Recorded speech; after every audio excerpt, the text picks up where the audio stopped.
The Hyundai Pony isn't held in much regard by the West, but in South Korea it's celebrated as the beginning of Hyundai's ascendancy as a global car manufacturer. It may have rusted to nothing in some of the more extreme places it was exported to, but from the outset it was designed to be a hardy car that could survive the roughest roads, and Hyundai didn't try to do this on their own. It assembled top talent from around the world and purchased quality machinery from established players. Why did Hyundai think it could take on the world making its own mass-produced car after just 6 years' experience assembling other people's cars? And did they pull it off? This is the Hyundai Pony story.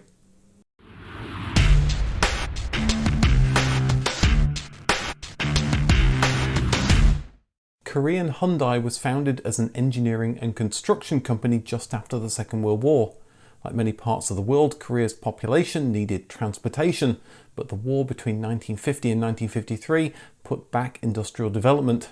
When the dust settled, with a tenuous stalemate, Kia started producing motorcycles in 1957 in the new South Korea, but with reconstruction paramount, Hyundai stuck to its core business of large-scale engineering projects both at home and then increasingly abroad as the economy started to recover.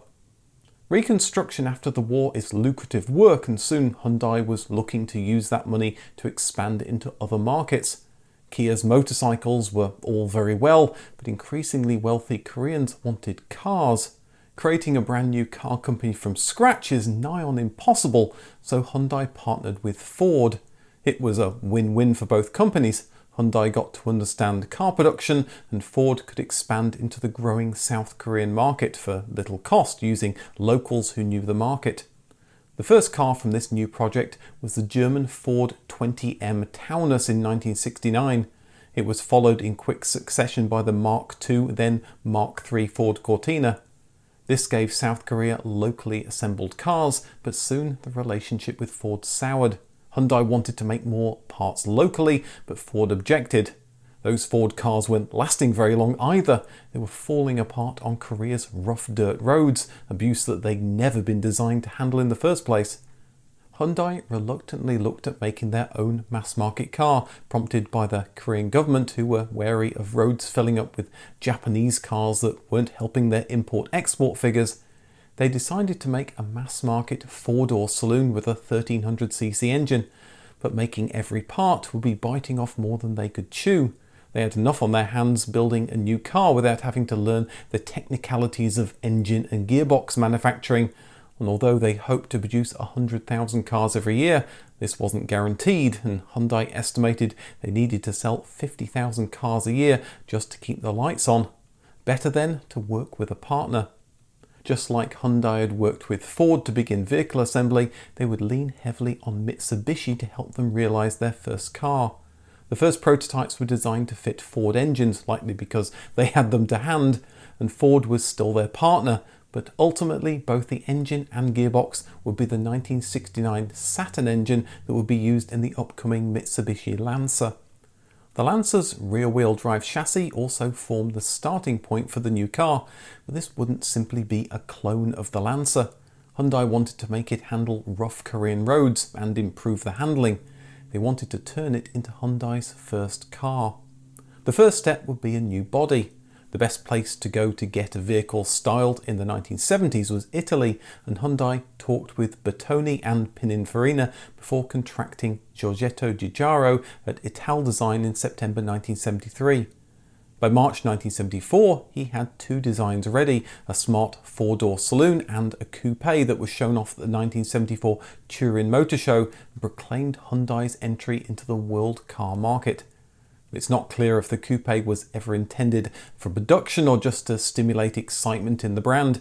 It was probably both. It generated excitement in Hyundai, and if sales went as expected, Hyundai could produce both the saloon and the coupe. It was a shape that Italdesign says was used as inspiration for another of Giugiaro's designs, the 1981 DeLorean. As work progressed on the car, it became clear Hyundai needed outside help from experienced car engineers. Which machines should fill their factory? How should the handling be tuned? Who makes good quality switchgear? How do you build out a first-rate paint shop? There were 1,000 questions to answer.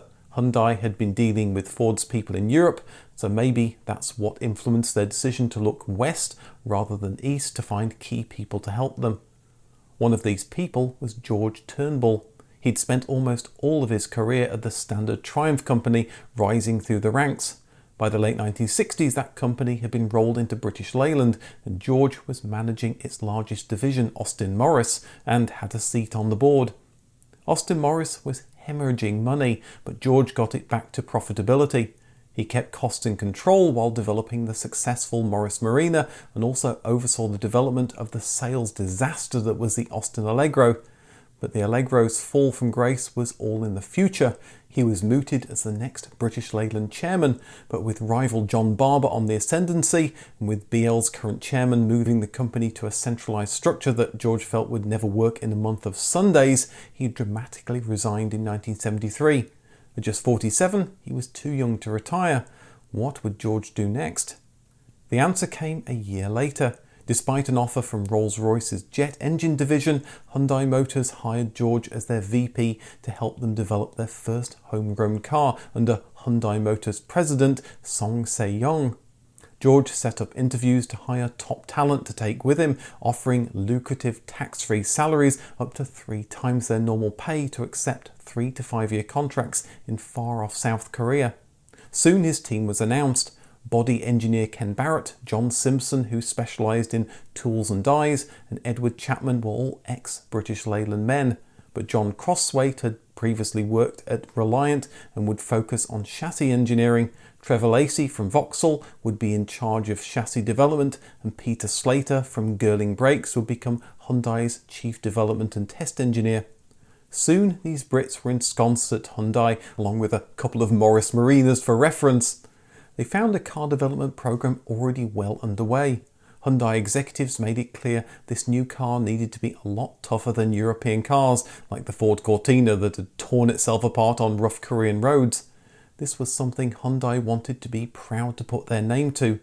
The British team estimated the tests the car went through were about 4 times as hard as a typical British car. As the British engineers started working on refining the car, they saw big differences between how British and Korean engineers worked. What have you found is the difference working out here with Koreans to working at home? Many differences. I think the speed that things get done here, actually. If you've got a problem, they analyse it very well. The engineers are very thorough. They sit there all night if necessary. We bring it back, put it on test the same day. Yeah. Which would take a long time in the UK. Yeah, I can fail parts on test here, and within one day I've got new parts. South Korea's new car would be named by the Korean public, with Pony being chosen, echoing the name for Ford's famous Pony car.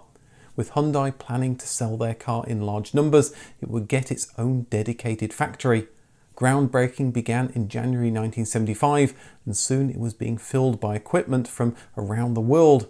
Steel presses came from France, but most of the equipment came from the UK, £275 million worth in today's money, including jigs, dies and presses from British Leyland themselves.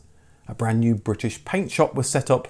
Britain may have lost George Turnbull to the brain drain, but export orders were more than making up for it. The goal was to make 80% of the car locally, but Hyundai had to be realistic. The nascent car industry in South Korea had no supporting parts companies that could supply Hyundai in the quantity and quality they required. So brakes, clutches, steering and even instruments would come from the UK. With all this being funded with loans from British banks, it almost seemed like a British-Korean joint venture. But Hyundai was taking baby steps in building up its knowledge, focusing on understanding how to manufacture the main parts of the car before they focused on ancillary parts. They'd set themselves an aggressive timetable, but they were consistently ahead of schedule thanks to the hard work of Hyundai's new workers. They needed to be. Local competition was hotting up. Kia released the Breezer in 1974, a version of the Mazda Familia. General Motors has started a joint venture with Shinjin Motors, a collaboration that would turn into Daewoo, building the Australian Holden Torana as the Chevrolet 1700. Hyundai's first effort had better be good. While the factory was still being put together, pre-production began with workers toiling in temperatures of -7 degrees Celsius as heaters were yet to be installed. Soon body shells were being sprayed at 25 per hour. The factory was ready for production just 12 months after construction had begun.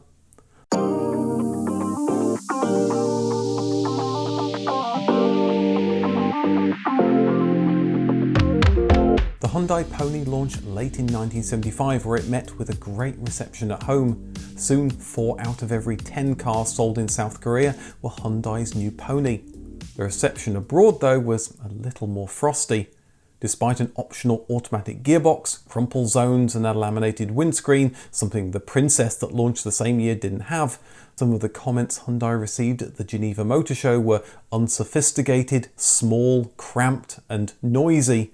The 0 to 60 time of 15 seconds and a top speed just shy of 100 miles an hour wasn't terrible for the time, but compared to the competition, it wasn't exactly class leading. The Pony was initially only available in Korea, but with total Korean demand of 20,000 cars and hopes to sell 100,000 a year, Hyundai's hopes for growth, heck even breaking even, lay in exports. Panel gaps were tight and uniform so it could compete with the best the world had to offer. Hyundai started slowly by exporting 6 cars to Ecuador as taxis, but soon ponies were prancing their way to more Spanish-speaking South American countries, the Middle East and the UK. But selling cars was hard going. Hyundai was a new name on the scene. It was hard enough for Japanese car manufacturers to make inroads, and the Pony was seen as an even riskier proposition. Despite the team's hard work, it was seen as cheap and tinny. But it was inexpensive, and that's music to the ears of the car buyer looking for a good deal. To give this inexpensive car a bit more allure, Hyundai's press people, like many before them, parked their cars in front of expensive buildings as if to say, these people own an expensive house and they drive a Hyundai Pony. We all know it's fake, but something on the subconscious level makes us think the car is better than it might be. A year later, a practical estate launched along with a light truck to help Middle Eastern sales. With it being a modified passenger car, the emphasis was definitely on light as it could only haul 380 kilograms, and with just a 1.2 litre engine, anything heavier would have taken an ice age to arrive. For comparison, the Toyota Hilux at the same time could carry 3 times that weight. Sales of parts from the UK dried up as Hyundai now sourced 90% of the Pony locally, probably because they were yet to hit the 100,000 annual sales they'd hoped, and local manufacturers could supply the smaller quantities Hyundai needed. Hyundai's relationship with Ford might have soured, but it hadn't ended. The Cortina was still for sale for customers that wanted to stick to some of Korea's nicer roads, and would continue to be sold until the Cortina ended production in the early 1980s. The larger Taunus entered production in 1973, but Hyundai worked with Ford to bring the European Mark II Granada to Korean shores in 1978.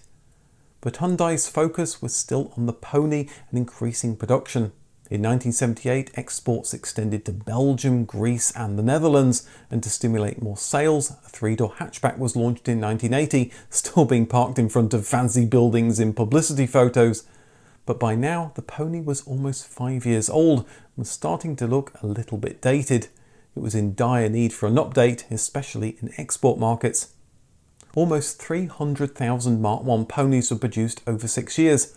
Not quite the 100,000 per year Hyundai had been expecting, but it was a good start. And Hyundai had learnt a lot. Work had begun on another new car, the Hyundai Stella, that would launch in 1983, and the Pony got an update in 1982. The front and rear got a styling update along with new headlights. The 4-door saloon, estate and 3-door hatchback were gone. The only 2 models now on offer were a more practical 5-door hatchback and the light truck. The dashboard was all new, but it was still made from plastic that looked cheap. The Pony might have got a new lick of paint, but it still lagged the competition and sold on price rather than quality. With the new update came a new market, Canada. The US was off limits as the Mitsubishi engine couldn't pass emissions rules, but Canada's rules were more lenient. Canadians fell in love with the Pony. Hyundai had expected 5,000 sales in 1984, but they sold over 5 times that number. But excitement of a good deal quickly turned to disappointment. Despite a 6-year corrosion warranty, at least in the UK, rust was a problem, and Hyundai hadn't made the rust prevention improvements many other cars had. In harsh Canadian winters, Ponies rusted to nothing, and it tarnished Hyundai's reputation there for years. The Pony's replacement arrived just 3 years after the Pony 2 arrived, the Hyundai Excel that was still called the Pony in some markets. It represented a bit of a step back for Hyundai, being essentially a Mitsubishi Mirage with some styling changes, again done by Giorgetto Giugiaro's Ital design. The Excel represented a period of retreat for Hyundai, selling essentially rebadged Mitsubishis until they had the confidence and cash to start designing their own cars once their name was better known and respected. The Pony continued being sold alongside the Excel. It got a Mitsubishi 5-speed manual gearbox as an option in 1984, but other than that it stayed largely the same. The 5-door hatchback was sold until 1987 and the light truck until 1990. And although Pony sales hadn't reached the goals Hyundai set for themselves, Hyundai's factories were busy shipping their 1 millionth car in 1985. The Excel launched in the USA and quickly became popular, selling 200,000 in 1986 alone. But Hyundai was still seen as a bargain brand, spoken in the same breath as Yugo. Hyundai could only shift that many cars by selling them at rock bottom prices, meaning wages for Hyundai's workers remain low. In the subsequent years, Hyundai grew their brand, and with the help of Mitsubishi became known as the manufacturer of good, inexpensive vehicles. They purchased rival Kia in 1999. Volumes increased to the point that today it's the 3rd largest car company by number of cars sold.